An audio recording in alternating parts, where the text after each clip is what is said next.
Bismillahirrahmanirrahim. Assalamualaikum warahmatullahi wabarakatuh. Bismillah, alhamdulillah, wassalatu wassalamu ala habibillah, Sayyidina Muhammad ibn Abdillah, wa ala alihi wa sahbihi wa mawalah. Allahumma rabbi syrah lana sudurana, wa yassir lana umurana, wahlul 'uqdatam min alsinatina yafqahu aqwalana. Allahumma faqqihna fid din wa 'allimna at-ta'wil. Allahumma alhimna marashida umurina wa a'idhna min syururi anfusina birahmatika ya rabbal alamin. Walhamdulillahi rabbil alamin. Sabahun Nur, Sabahul Khair. Selamat pagi sahabat-sahabat semua. Salam pertemuan dalam pertemuan Hayati Quran siri yang ke-337 bersama dengan saya Umar Aziz. Kita berharap moga-moga pertemuan ini menjadikan kita dapat menghayati Al-Quran, dapat mendekatkan diri dengan pemahaman Al-Quran dan dapat membawa Al-Quran dalam kehidupan seharian dalam bentuk amalan. Amin ya rabbal alamin. Apa khabar sahabat-sahabat semua? Moga-moga Allah jadikan pagi ini kita semakin bertambah kebaikan kita dan kita dapat meninggalkan larangan dia. Moga-moga hari ini lebih baik daripada semalam dan hari ini kita lebih dekat kepada Allah Subhanahu wa ta'ala. Ahlan, saya nampak dalam komen ada Kak Zimadon, Kak Zaliha Kamaruddin, Norisa Wan Hasan, Ana Sukaimi, Kak Safia Sabyan, Arif Taib dan juga Neni Rose serta sahabat-sahabat yang lain. Waalaikumsalam warahmatullahi wabarakatuh kepada semua yang memberi salam. Apa kata kita mulakan pertemuan kita dengan sama-sama kita perbetulkan dahulu niat. Moga-moga pertemuan ini adalah kerana Allah Subhanahu wa ta'ala. Nawaitu ta'alluma wa ta'lim والتذكر والتذكير والنفع والانتفاع والإفادة والاستفادة والحث على التمسك بكتاب الله وسنة رسول الله صلى الله عليه وسلم والدعاء إلى الهدى والدلالة على الخير ابتغاء وجه الله ومرضاته وقربه وثوابه. آمين آمين يا رب العالمين. Ahlan Kak Sariyah Siran, Laila Umma dan juga Ummi Akasha Virta Delima, Nur Hayati Sulaiman, Siti Zabidah Hassan, Jamila Hamzah dan juga sahabat-sahabat yang lain. Pada hari ini kita telah tiba pada muka surat yang ke 138, masih lagi pada surah yang ke-6, surah Al-An'am, dan kita telah tiba pada ayat yang ke-87. Kita telah tiba pada ayat yang ke-87 daripada muka surat 138 pada surah yang ke-6, surah Al-An'am. Daripada ayat yang ke-83, bagaimana Allah Subhanahu wa ta'ala, kata Imam Ar-Razi, sedang menceritakan tentang anugerah yang Allah berikan kepada Nabi Ibrahim daripada hujah yang bernas, daripada ditinggikan darjat kedudukan, dan yang ketiganya dianugerahkan pada waktu itu keturunan zuriat yang diberikan kelebihan, iaitu terdiri daripada para anbiya alaihimussalatu wassalam. Maka pada ayat yang ke-87 firman Allah Subhanahu wa ta'ala, wa min abaihim wa dhurriyyatihim wa ikhwanihim wajtabainahum wa hadainahum ila siratim mustaqim. Lalu pada ayat yang ke-87, ahlan kepada sahabat-sahabat yang baru bersama, mohon jasa baik untuk bantu share, bantu untuk kongsi, bantu untuk sebar luas dan juga tag rakan-rakan yang lain. Moga-moga lebih ramai yang beroleh manfaat insya-Allah. Maka pada ayat yang ke-87 dalam tafsir Al-Wasit disebutkan di sini, thumma dzakara. Pada ayat yang ke-87 Allah Subhanahu wa ta'ala menyebutkan fadaila, kelebihan-kelebihan, man yattasilu, orang-orang yang ada hubungan bihaula'il anbiya'il kiram, dengan para nabi yang mulia ini. Maka mereka ini adalah para nabi yang dipilih oleh Allah. Ada 18 nama yang Allah sebutkan di sini. Maka pada ayat yang ke-87 Allah menyebut ada orang yang mempunyai pada waktu itu hubungan ittisal dengan para nabi yang mulia ini. Firman Allah, wamin, kita baca terjemahan dahulu. Wamin, dan sebahagian daripada. Lalu min ini adalah memberi makna tab'id, memberi makna sebahagian. Lalu sebab itu disebutkan di sini yang mana min memberi makna akan sebahagian. Min memberi makna akan sebahagian. Maka firman Allah Subhanahu wa taala, wa min, dan sebahagian daripada abai, ayah-ayah, him, mereka. Mereka ini kembali kepada siapa? Mereka ini kembali kepada nabi-nabi yang telah disebutkan nama mereka. Lalu him ini kembali kepada nabi-nabi yang telah disebutkan nama dan ianya memberi terjemahan mereka. Ianya apa, him memberi terjemahan mereka. Maka firman Allah, wamin, dan sebahagian daripada abai, ayah-ayah, him, mereka, wa, dan zurriyati, keturunan him, mereka, wa, dan ikhwani, saudara-saudara him, mereka. Firman Allah Subhanahu wa taala, dan. Lalu dan ini ianya adalah ataf, huruf ataf. Ianya ada hubungan makna dengan jumlah yang sebelumnya. Maka dengan jumlah yang mana? Dengan jumlah pada penghujung ayat 86 yang mana firman Allah, wa kullan, dan tiap-tiap daripada para nabi ini faddalna, kami telah lebihkan mereka alal alamin, ke atas yang lain pada zaman mereka, ke atas umat yang lain. Maka ianya ada hubungan makna dengan itu. Daripada perkataan wa min abaihim, ianya mempunyai hubungan makna dengan perkataan wa kullan faddalna alal alamin. Dan tiap-tiap daripada para nabi itu kami lebihkan berbanding daripada umat yang lain. Maka sebab itu, sambungan daripada itu firman Allah Subhanahu wa taala, dan tiap-tiap daripada nabi yang kami telah lebihkan, ai wa kullan faddalna, tiap-tiap daripada nabi yang kami telah lebihkan dengan kurniaan pangkat kenabian, darjat kenabian, barulah sambung kepada ayat ini, wa min abaihim. Maksudnya apa? Wa kullan faddalna, dan tiap-tiap nabi yang mana kami telah lebihkan mereka dengan pangkat kenabian, dengan darjat kenabian, dan sebahagian daripada ayah-ayah mereka dan zuriat-zuriat mereka dan saudara-saudara mereka kami lebihkan juga dengan petunjuk, dengan hidayah berbanding dengan umat yang lain. Maka ini maksud dia. Sebab itu dalam tafsir Al-Wasit disebut wal jumlah ma'tufah. Perkataan ini adalah ataf, mempunyai hubungan makna dengan jumlah yang sebelumnya. Lalu apakah maksud dia? Kullan, tiap-tiap daripada min haula'il anbiya, daripada para nabi yang kami telah sebutkan, faddalna, kami telah lebihkan mereka dengan pangkat kenabian, dengan darjah kenabian. Wa faddalna, dan kami lebihkan juga ba'dah, sebahagian, abaihim, ayah-ayah mereka, wa abnaihim, dan juga anak-anak mereka, wa ikhwanihim, dan saudara-saudara mereka kami lebihkan juga, wa hadainahu, dan kami berikan petunjuk kepada mereka. Lalu daripada sini kita nampak bahawa seperti mana Allah Subhanahu wa taala pada waktu itu mengurniakan nikmat kepada Nabi Ibrahim, yang mana daripada keturunan baginda lahirnya para nabi yang kita telah baca nama mereka.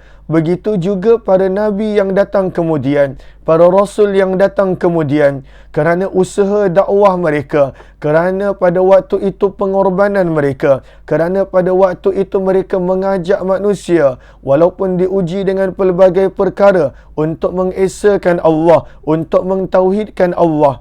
maka untuk pengorbanan mereka, untuk jasa mereka, untuk susah payah mereka, Allah jadikan juga pada ayah mereka, pada keturunan mereka, pada saudara-saudara mereka, orang-orang yang Allah berikan petunjuk, orang-orang yang Allah lebihkan. Maka ini maksud daripada perkataan 86, yang mana menjadi pengajaran untuk kita bahawa sama juga apabila kita benar-benar menunjukkan kepada Allah yang kita pada waktu itu mengajak manusia kepada Allah dengan ikhlas, bukan kerana mengharapkan ganjaran dan balasan. Apabila kita mengajak manusia untuk mengesakan Allah, apabila kita mengajak manusia pada waktu itu untuk mendekatkan diri kepada Allah, meninggalkan larangan Allah, pasti dan pasti Allah akan berikan petunjuk, Allah berikan kelebihan kepada keturunan dan juga keluarga kita. Lalu kita tidak tahu bila masanya, kita tidak tahu bagaimana keadaannya kepada siapa. Namun yang pastinya Allah akan membalas setiap kebaikan dengan ganjaran-ganjaran yang tertentu. Itu antara pengajaran yang kita boleh ambil. Lalu sebab itu kita nampak di sini bukan sekadar Nabi Ibrahim disebabkan pengorbanan baginda, disebabkan usaha berterusan baginda, berdakwah, mengajak manusia untuk mengesakan Allah, meninggalkan syirik kepada Allah, meninggalkan larangan Allah. Maka pada waktu itu baginda dikurniakan zuriat yang salih, yang salih.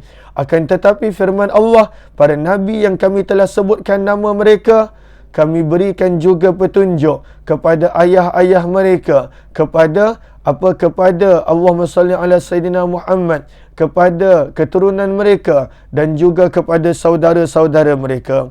Dan tidak dinafikan juga, kalaulah ada pada waktu itu mereka yang tak nak petunjuk, tetap tidak mendapat petunjuk. Seperti mana ayah kepada Nabi Ibrahim, dia tak nak petunjuk, maka tidak mendapat petunjuk. Seperti mana anak kepada Nabi Nuh alaihi salatu wassalam yang diceritakan dalam Al-Quran. Namun Allah akan bangkitkan daripada zuriat mereka orang-orang yang Allah lebihkan kerana pengorbanan nenek moyang mereka dan juga para nabi alaihi salatu wassalam.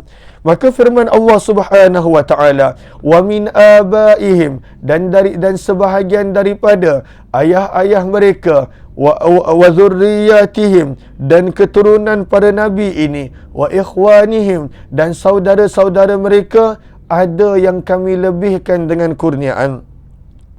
Firman Allah Subhanahu wa taala, wajtabainahum, dan kami telah memilih mereka, wahadainahum, dan kami telah memberi petunjuk kepada mereka, ila siratim mustaqim, kepada jalan yang lurus. Lagi sekali kita lihat terjemahnya.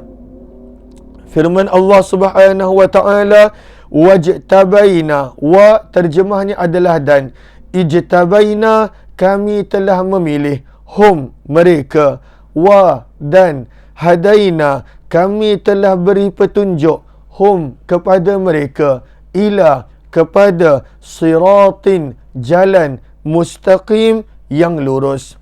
Maka pada ayat ini kita nampak bahawa antara kurniaan yang Allah berikan, kelebihan fadilat yang Allah berikan kepada para nabi alaihi salatu wassalam, yang mana pada waktu itu ada sebahagian daripada keturunan mereka, ada yang Allah pilih, ada yang Allah berikan petunjuk, dan ada pada waktu itu Allah bimbing kepada jalan yang lurus. Maka sebab itu firman Allah pada ayat ini, apakah yang kami lebihkan mereka? Kami lebihkan mereka dengan petunjuk. Pada ayat ini kita nampak kami lebihkan mereka dengan petunjuk. Lalu kami lebihkan mereka dengan petunjuk. Sebab itu kita nampak di sini sebenarnya petunjuk, bimbingan adalah satu nikmat daripada Allah Subhanahu wa taala. Ianya adalah nikmat, ianya adalah kurniaan. Sama seperti mana nikmat-nikmat kurniaan yang lain, kita dituntut pada waktu itu untuk ikhtiar mencarinya. Walaupun semestinya rezeki daripada Allah, tetapi kita dituntut untuk berusaha mencari rezeki. Kita dituntut pada waktu itu untuk berikhtiar mencari rezeki. begitulah juga petunjuk. Kita dituntut untuk benar-benar mencari petunjuk dan pada waktu itu berusaha untuk ikhtiar untuk mendapatkan petunjuk. Dan seperti mana nikmat-nikmat yang lain, ianya akan bertambah apabila bersyukur. La in syakartum la azidannakum. Maka samalah juga petunjuk, ia akan bertambah apabila manusia bersyukur. Lalu sebab itu kita nampak firman Allah, wallazina ihtadaw, dan orang-orang yang telah diberi petunjuk, zadahum huda, Allah boleh tambahkan petunjuk buat mereka. Lalu sebab itu nikmat, seperti mana banyak orang berkata tentang petunjuk, orang yang benar-benar ikhtiar untuk mendapatkan petunjuk, Allah pada waktu itu akan berikan petunjuk kepadanya. Dan orang yang benar-benar mensyukuri akan petunjuk, Allah akan tambahkan kepadanya petunjuk. Sebab itu pada ayat ini kita nampak apakah kelebihan yang Allah berikan kepada keluarga para Nabi. Sebab bukan semua. Pada perkataan awal perkataan ayat 87, di situ dah ada min yang memberi makna sebahagian. Bukan semua, sebab ada daripada keluarga para Nabi yang tidak beriman kerana mereka tak nak, kerana mereka tidak mahu. Namun pada perkataan wa min abaihim, saya telah sebutkan tadi, min itu memberi makna tab'id, memberi makna sebahagian. Min ada banyak makna, antaranya min yang memberi makna sebahagian, yang memberi makna tab'id. Maka sebab itulah disebut bahawa sebahagian daripada ayah-ayah para Nabi, sebahagian daripada keturunan para Nabi, sebahagian daripada saudara para Nabi, ada yang kami lebihkan. Lalu apakah yang Allah lebihkan? Adakah dengan harta? Adakah dengan nikmat pangkat jawatan takhta? Adakah dengan nikmat yang kita pandang sebagai satu nikmat?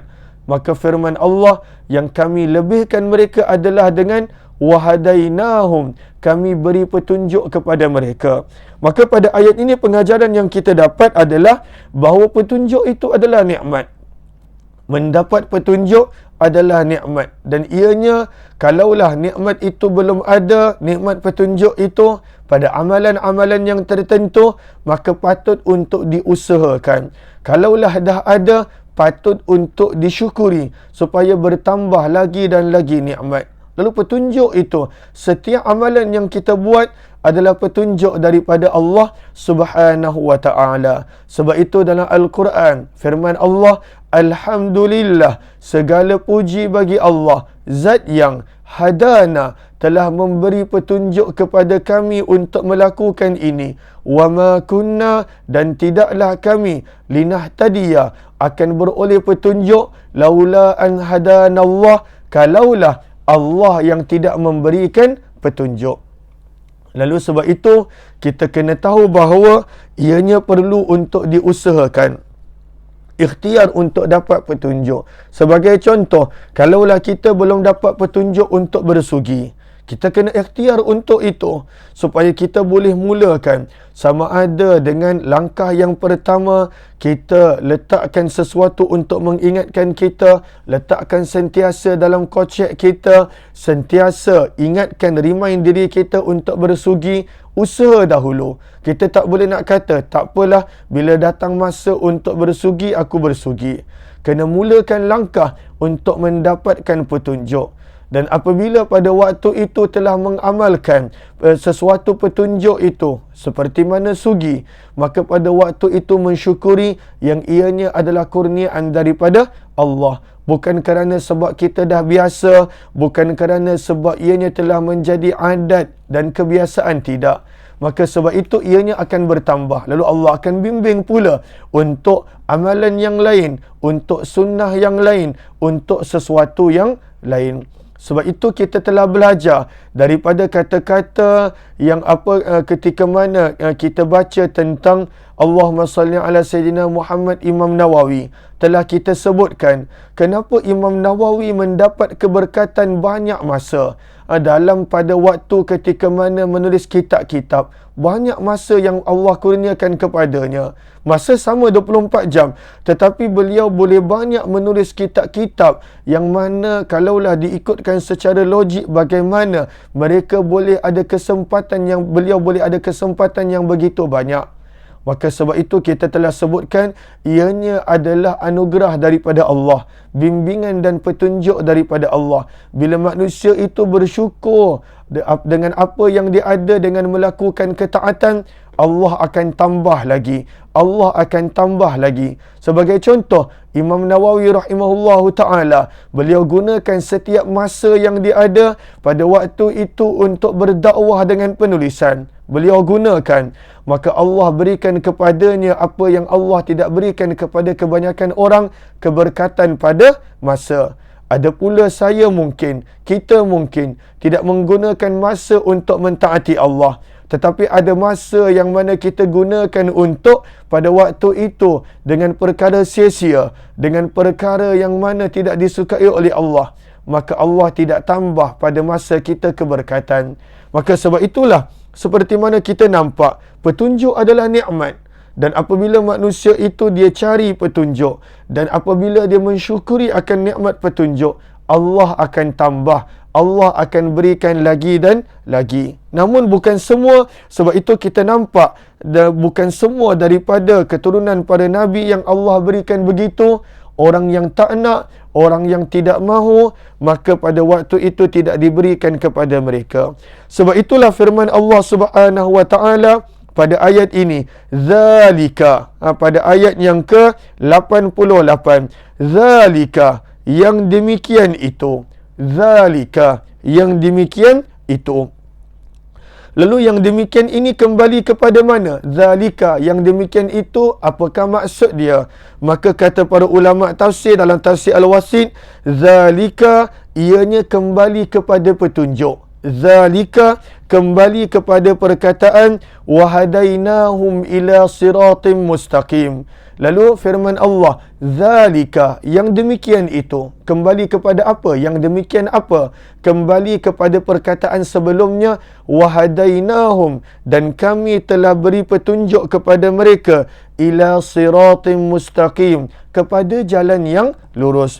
Maka firman Allah Subhanahu wa taala, zalika, yang demikian itu, dalam kurungan petunjuk, hidayah kepada jalan yang lurus. Hudallah, Allah ingatkan, adalah hidayah Allah, adalah petunjuk Allah. Lalu petunjuk sebenarnya adalah petunjuk Allah, adalah hidayah Allah, adalah kurniaan dan nikmat daripada Allah. Bukan semua orang dapat. Orang yang tak nak tak dapat. Orang tidak berusaha untuk mencarinya, maka ianya tidak dapat. Illa masya Allah, kecuali orang yang Allah nak berikan.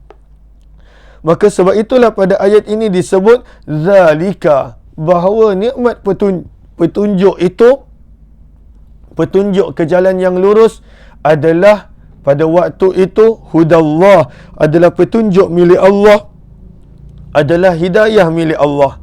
Allah mengingatkan kepada kita, yahdi, Allah memberi petunjuk, man, kepada sesiapa yang yasha, Allah kehendaki. Maka pada ayat ini Allah menegaskan, Allah memberi petunjuk kepada sesiapa yang Allah kehendaki. Sebentar.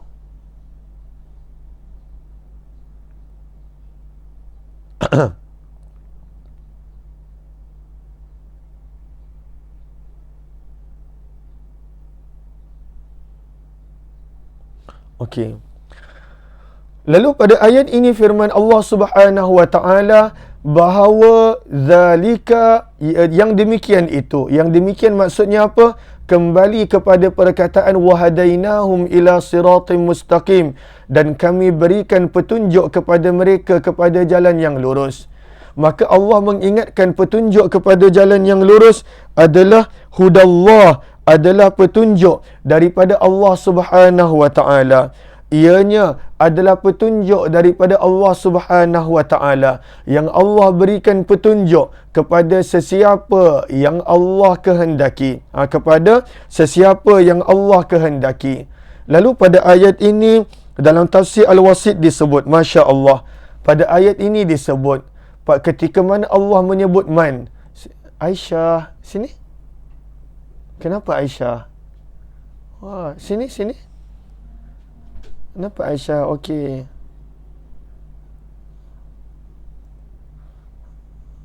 Oh. Aisyah Sabrina puasa hari ni. Puasa Okey, Aisyah Sabrina. Dia nak masuk. Okey, Aisyah Sabrina. Okey. Maka firman Allah Subhanahu Wa Taala, tengok kita kita tengah kongsi Quran kan. Assalamualaikum cakap. Okey. Maka firman Allah Subhanahu Wa Taala pada ayat ini, pengajaran yang kita boleh ambil bahawa hidayah adalah milik Allah. Hidayah adalah petunjuk milik Allah Subhanahu Wa Taala.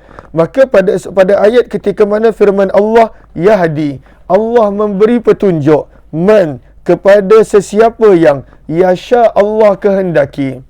Maka firman Kak Laila Umar kata, Aisyah tolong Abi Aisyah tolong Abi. Aisyah tolong Abi. Aisyah tolong apa? Aisyah tolong tolong buat live. Nanti Aisyah ganti Abi buat live. Tahu? Kongsi Quran, share Quran. Boleh? Okey dah, Tok Umi dah panggil dah. Assalamualaikum semua, doakan Aisyah cakap jadi hafizah, jadi orang yang berilmu, yang solihah. Okey. Okey, pergi Kak Umi. Okey. Lalu firman Allah Subhanahu Wa Taala, firman Allah Subhanahu Wa Taala pengajarannya dalam tafsir Al-Wasit disebut pada perkataan man yasha. Allah memberi petunjuk kepada sesiapa yang Allah kehendaki. Maka dalam tafsir Al-Wasit disebut, maka pada ayat ini adanya ibham, adanya sesuatu yang tidak jelas. Allah sebut siapakah yang Allah beri petunjuk? Man yasha, sesiapa yang Allah kehendaki. Maka dalam tafsir Al-Wasit disebutkan di sini, pada ayat ini adanya ibham. Kenapa? Pada waktu itu nak menjadikan manusia bangkit pada waktu itu, mempunyai pada waktu itu mempunyai semangat, mempunyai kemahuan pada waktu itu untuk mencari petunjuk Allah. Sebab bila Allah berfirman bahawa Allah beri petunjuk kepada sesiapa yang Allah kehendaki. Lalu siapa yang Allah kehendaki? Maka kita tidak tahu siapa yang Allah kehendaki. Bila kita tidak tahu siapa yang Allah kehendaki, maka pada waktu itu maksudnya adalah pada waktu itu orang-orang tersebut adalah dia perlu mencari akan petunjuk. Bila kita tidak tahu siapa yang Allah kehendaki, maka kita kena berusaha. Lalu sebagai contoh, kita nak kata bahawa Allah nak beri petunjuk kepada orang yang tertentu. Orang tu siapa? Ianya adalah ibham. Ianya adalah tidak jelas. Maka dalam tafsir Al-Wasit disebutkan di sini, apabila Allah Subhanahu Wa Taala sengaja menyebutkan bahawa Allah akan memberikan petunjuk kepada sesiapa yang Allah kehendaki, lalu timbul soalan, siapakah yang Allah kehendaki? Adakah kita benar-benar tahu bahawa Allah tidak mengkehendaki orang tersebut ataupun Allah mengkehendaki orang ini? Maka sebab itu dalam tafsir Al-Wasit disebutkan di sini, disebutkan secara ibham supaya pada waktu itu manusia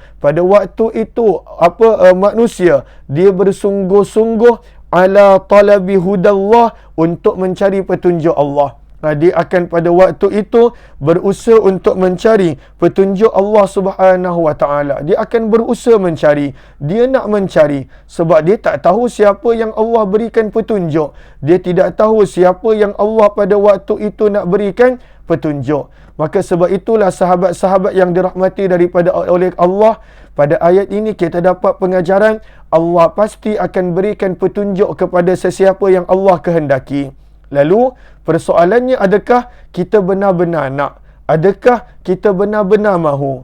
Sebab pada ayat ini pengajaran yang kita boleh dapat, bila Allah sebut Allah akan berikan petunjuk kepada sesiapa yang Allah kehendaki, maka sebenarnya maksudnya adalah bahawa manusia itu, insan itu, dia perlu tunjukkan kesungguhan dia yang dia nakkan petunjuk. Dia perlu tunjukkan pada waktu itu talab maksudnya pencarian dia, kesungguhan dia untuk mencari petunjuk. Sebab itu dalam tafsir Al-Wasit ditegaskan di sini pada perkataan man yasha, sesiapa yang Allah kehendaki, adanya ibham di situ, adanya perkataan yang tak jelas, bahawa siapa yang Allah nak beri petunjuk, Allah sekadar sebut sesiapa yang Allah kehendaki. Maka pada perkataan itu adanya galakan, adanya penaik semangat untuk jiwa-jiwa ala talabi hudallah, untuk menunjukkan mereka yang memang nak petunjuk Allah Subhanahu wa taala. Itu adalah pengajaran daripada maksud man yasha, sesiapa yang Allah kehendaki. Maksudnya adalah pada waktu itu untuk dia benar-benar mencari akan petunjuk Allah Subhanahu wa taala. Sama macam rezeki. Kenapa pada waktu dengan rezeki kita berusaha habis-habisan? Kenapa kita tak kata, tak apalah, memang Allah dah berfirman, وَمَا مِنْ دَابَّةٍ فِي الْأَرْضِ إِلَّا عَلَى اللَّهِ رِزْقُهَا. Allah jamin rezeki untuk semua yang melata di atas muka bumi. Lalu untuk rezeki, tak apa, aku baring tidur, tak bergerak ke mana-mana, maka pada waktu itu rezeki akan datang. Untuk rezeki tidak. Untuk rezeki kerana memang kita nampak nilai rezeki. Memang pada waktu itu kita nak rezeki. Maka untuk rezeki, maka pada waktu itu kita akan berusaha sungguh-sungguh untuk mendapatkan rezeki. Maka sebenarnya untuk hidayah pun adalah sama. Manusia perlu tunjukkan kesungguhan, perlu tunjukkan talab pada waktu itu untuk dapatkan akan petunjuk. Sebab itulah Allah tegaskan antara orang-orang yang akan mendapat petunjuk, firman Allah, min ibadih, daripada kalangan orang yang ada sifat hamba. Lalu sebab itu, antara ciri-ciri orang yang mana bakal mendapat petunjuk kerana kesungguhan dia, kerana memang dia nak, firman Allah, min ibadih, daripada kalangan hamba-hambanya. Siapakah orang yang bersifat hamba? Apabila Allah suruh, dia buat. Apabila Allah larang, dia tinggalkan. Apabila pada waktu itu Allah Subhanahu wa taala uji dia, dia bersabar. Apabila diberi nikmat, dia bersyukur. Maka pada perkataan min ibadih, adanya rahsia, sifat yang Allah nak, sifat yang Allah suka, itulah sifat hamba. Antara orang yang akan mendapat petunjuk adalah orang yang mana ada pada dirinya sifat hamba Allah Subhanahu wa taala. Moga-moga setiap daripada kita adanya sifat hamba, setiap daripada kita benar-benar ingin mencari petunjuk daripada Allah Subhanahu wa taala. Kita akan sambung ayat 88 ini esok insya-Allah. Moga-moga bermanfaat. Kepada yang kali pertama join, jemput untuk join grup Telegram Kuliah Umar Aziz. Kepada sahabat-sahabat yang belum lagi, bantu untuk sharekan poster daurah Isra' Mi'raj yang telah saya pinkan. Mohon jasa baik untuk bantu share, bantu untuk kongsi dan sebarluaskan. Moga-moga lebih ramai yang beroleh manfaat. Sebentar lagi saya akan kongsikan juga sedikit sebanyak penghayatan Al-Quran di Telegram Kuliah Umar Aziz. Maka jemput untuk join kepada yang belum join. Wabillahi taufiq wal hidayah. Assalamualaikum warahmatullahi wabarakatuh. Terima kasih semua.